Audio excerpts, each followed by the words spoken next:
먹고 살기 위한 경제 이야기, 먹살 경제. 김 사장님, 오늘은 어떤 내용 준비하셨어요?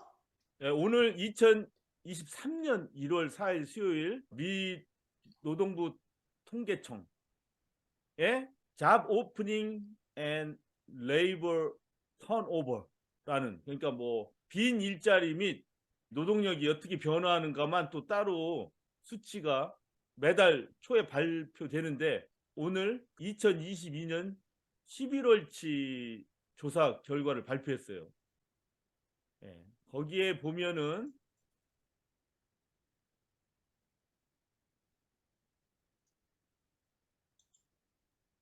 지금 전체 화면으로 잘 보이죠? 지금 네, 보여요. 전체 화면으로요. 네, 전체 화면으로 보이네. 네, 나만 지금 이게 화면이 작게 보이는구나. 자, 그래서 잡 오프닝, 그러니까 비어있는 일자리 숫자가 11월에 1,050만 개예요. 10월보다 약간 작아졌죠. 뭐 10월에는 1,051만이었는데 조금 줄었지만 여전히 무지하게 많은 거예요. 여전히. 그러네요. 네, 일자리 비어있는 게 아직도 많아요. 그래서 비어있는 일자리에 누군가가 지원을 해서 실제 고용이 된 거, 네, 일자리가 채워진 숫자는 605만 건입니다. 605만 건. 10월에는 611만 건이었는데 약간 줄었지만 여전히 뭐 고용도 잘 되고 있는 거예요. 이 정도면은 뭐 기록적인 숫자입니다. 자, 해고된 숫자는 10월에 145만 건이었는데 11월 들어서 해고 숫자가 약간 줄어서 135만 건. 우리 특히 IT 분야 이쪽에서 해고가 지금 많이 되고 있다고 지난번에 말씀드렸잖아요. 지금 아직도 그 IT 분야 해고 소식이 계속 종종 들립니다. 네. 그다음에 Great Resignation 그거 있잖아요. 그 막 너도 나도 못 다니겠다 퇴직하는 거, 특히 젠 G 세대 있잖아요. Z 세대. 이 사람들 네. 사이에서 나 일 못 하겠어. 그만두고 뭐 인스타그램 같은데 I quit 막 이렇게 막 사진 올리고 그런 거 굉장히 유행하다시피 하잖아요. 그래서 그 퇴직도 굉장히 많은데 10월에 405만 건에서 11월에는 417만 건으로 약간 늘었습니다.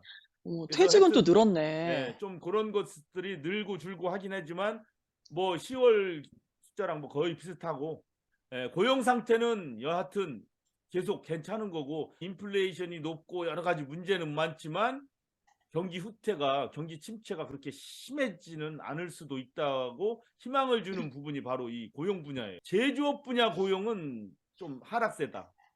매니팩처링 분야는 좀 하락세요. 요거는 조금 안 좋은 소식이긴 합니다.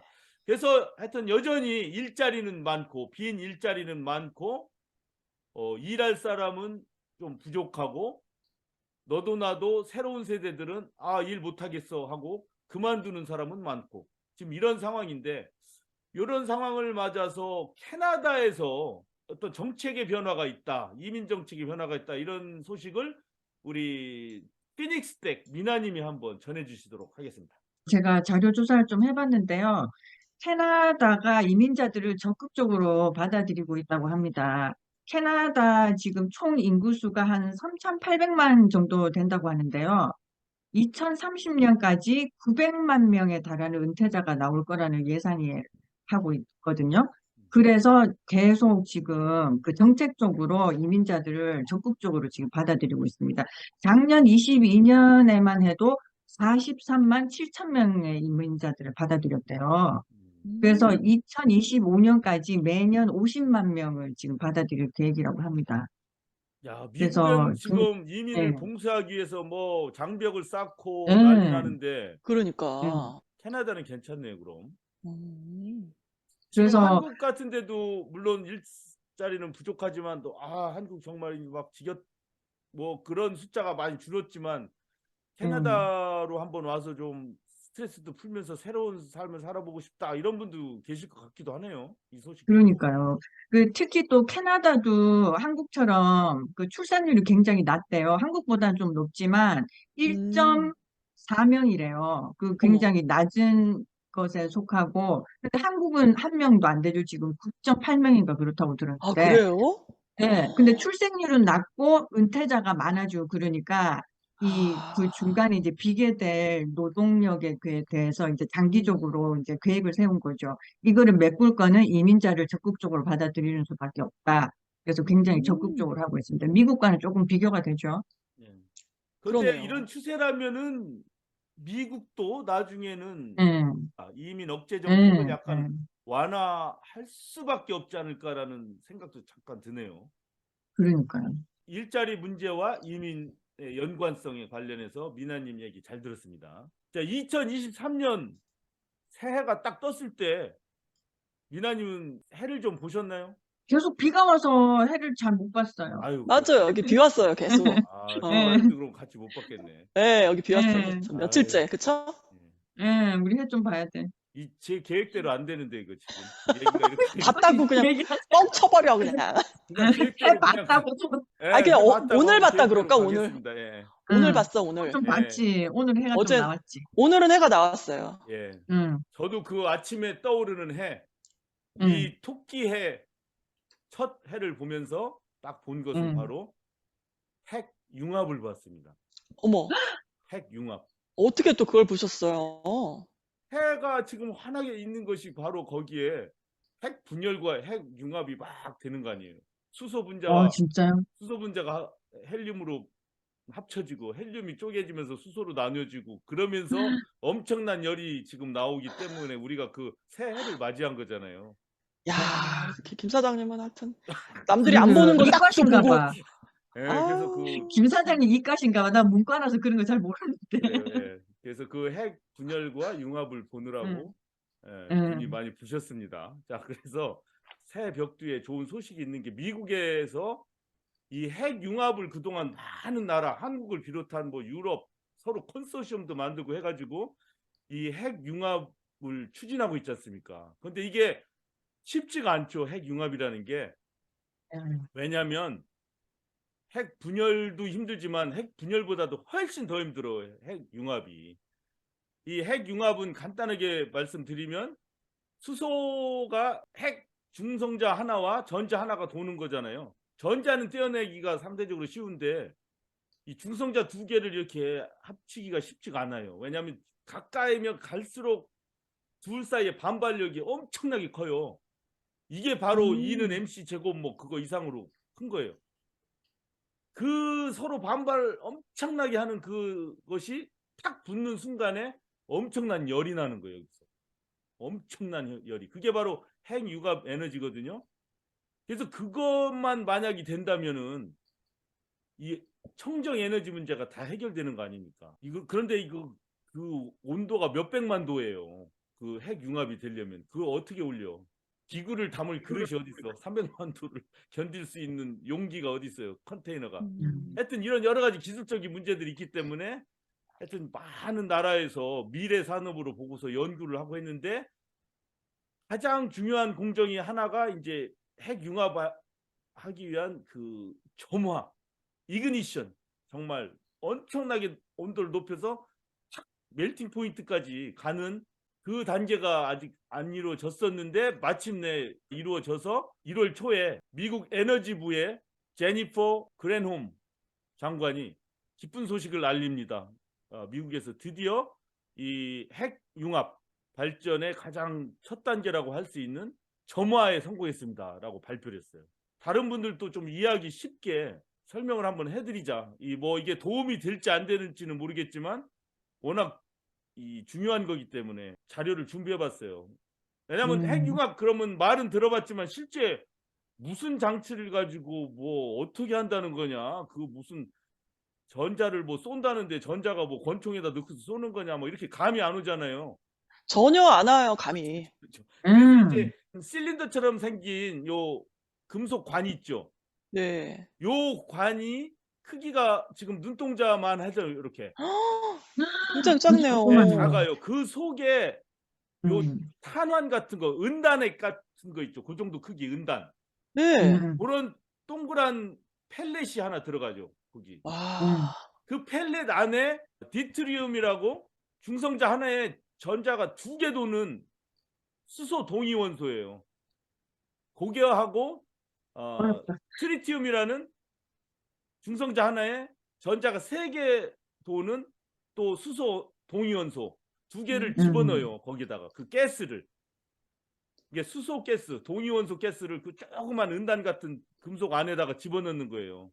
그 총알을 조금 아까 보여드린 제가 홀로리움이라고 하는 이 실린더 있죠, 관, 그 안에 넣고 뭘 하냐면 이 지금 공사하는 사람들이 만드는 게 레이저 쏘는 시스템입니다. 192개의 레이저를 요 조그만 실린더, 눈동자보다도 작은 실린더에다가 집중해서 쏘는 거예요. 그렇게 쏘면은 이게 뭐 온도가 엄청나겠죠. 그러면은 실린더의 이 금속 실린더에서 나오는 엑스레이가 요 탄환을 막 가열을 시키는 거예요. 엄청나게 가열. 그래가지고 세상에. 정말 몇백만 도까지 올리면 그 안에 있는 전자 2개가 있는 수소와 전자 3개가 있는 수소가 서로 윽 하고 딱 부딪히면서 융합이 일어나서, 이것도 한 번 융합이 일어나면 팡 하면서 엄청난 열이 나오죠. 그 열 때문에 옆에 있는 수소도 또 핵융합이 일어나요. 또 그 열이 이제 되니까. 그전에는 연쇄 열이 반응. 충분하지 않으니까 영합이 안 되는데 그 임계점에 다다라 가지고 하나만 탁 일어나게 되면 그 열 때문에 또 가능한 거예요. 그래서 태양 같은 경우는 엄청난 양의 헬륨과 수소가 거기 있기 때문에 그 핵융합 더하기 그 무게 때문에 그 핵융합이 쉽게 일어나는 거예요. 그 안에서는 충분히 일어날 조건이 생기는 거예요. 태양에서는. 며칠 전에 아침에 본 그 태양에서는. 근데 지구에서는 그런 환경을 만들기가 너무 힘든데, 그래서 지금 이렇게 노력들을 하고 있는 거고, 근데 첫 점화에 성공을 했는데, 중요한 게 뭐냐면은 지금까지 전기 발전은 여러 가지 있잖아요. 뭐 수력 발전, 화력 발전, 뭐 태양열 발전, 풍력 발전 다 있는데 방식이 다 똑같아요. 뭐냐면 뭔가 에너지를 얻어가지고 뭘 돌려버리잖아요. 터빈을 돌려가지고 그 돌리면은 거기서 자기장이 설정되면서 자기장의 영향으로 해서 전기가 생성되고 하는 그런 방식이에요. 뭐 그것도 첨단이라면 첨단이라고 할 수 있는데, 이 핵융합에서는 전기가 직접 나와요. 전기가 직접. 전류가 나와버리는 거예요. 거기서. 그래서 이런 막 터빈 돌리고 이럴 필요가 없는 거예요. 그런 장점이 있고, 그 다음에 이건 제 생각인데 인류 생존에 진짜로 필요한, 직접적으로 필요한 게 바로 핵융합인 것 같아요. 무슨 전기차, 무슨 유전자 연구, 위성 뭐 이런 것도 많이 있겠죠. 반도체, 뭐 나노 기술. 그것보다도 더 중요한 게 저는 핵융합이라고 봐요. 왜냐하면 이 태양의 수명이나 지구의 수명이 한정돼 있지 않습니까? 언제까지 있는 거 아니잖아요. 저것도 45억 년 되면은 끝난다는데, 뭐 50억 년 되면은. 지금은 우리가 걱정할 단계는 아니지만 결국은 끝나잖아요. 저게 태양도 뭐 백색 위성으로 돼서 없어지고, 그럼 지구 뭐 이것도 빨려 들어가가지고 꽝 부딪히고 끝나잖아요. 그거를 무슨 뭐 반도체 기술이나 뭐 유전자 기술이나 뭐 태양열 기술로 뭐 전기 자동차로 어떻게 빠져나올 수 있겠습니까? 지구가 그렇게 되는 거. 근데 핵융합 기술만이 그거를 구해낼 수가 있지 않을까, 좀 그런 생각을 해요. 그야말로 핵융합이라는 것은 자그마한 태양을 하나 갖고 다니는 거잖아요. 그러니까 태양이 소멸돼도 우리가, 인류가 태양을 하나 갖고 있는 거기 때문에, 물론 규모는 작지만 그 힘으로 다른 데를 이동할 수도 있고, 다른 별로. 그렇죠. 이 태양 속으로 떨어지고 있는 지구를 뭐 그 힘, 핵융합의 힘으로 충분히 다른 데로 막 운전해 갈 수도 있고 막 이럴 수도 있어요. 진짜로 이론상으로.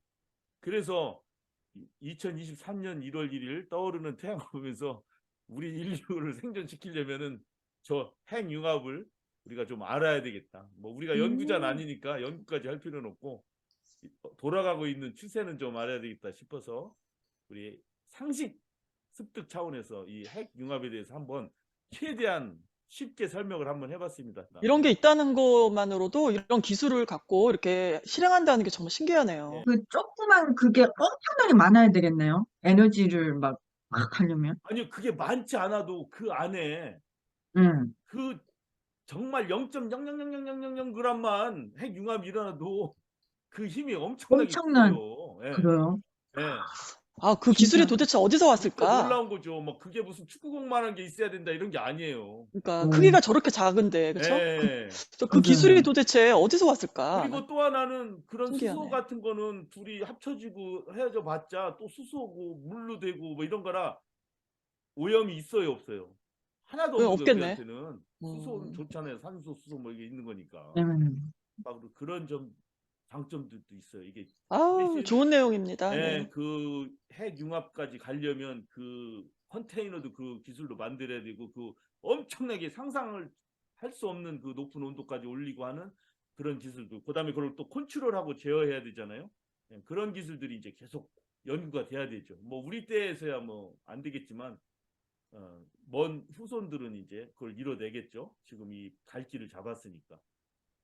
자, 새해에 이렇게 우리 인류는 끝까지 살 수 있다라는 희망과 또 우리 미주 동포들도 잘 한번 살아보세.